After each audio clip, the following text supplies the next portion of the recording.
What you'll find with either a firm table or even a soft massage table like we have in the other room is that people feel more comfortable with the bolster underneath their knees. And this especially applies if they have low back pain, because if they have tight hip flexors, then this position stretches the hip flexors as much as you can in a straight position.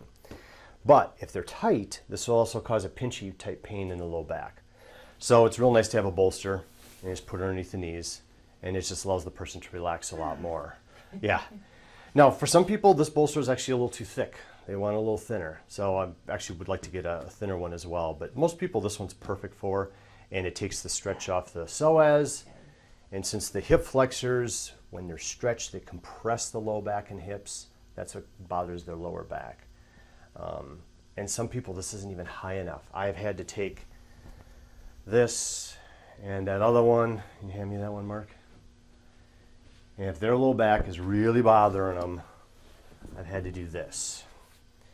And sometimes that's not even high enough. They just have to get rid of all of it, and they bring their feet up on their own, and they just hold them there. And that just shows, for them in this position, I'm clearly going to be working their hip flexors at that time. And just working on that, and trying to get that as loose as I can so that they can stretch. And I have a whole video on YouTube about that problem if they're really tight in the hip flexors.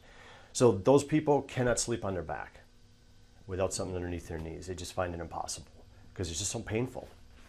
Okay, so there you go.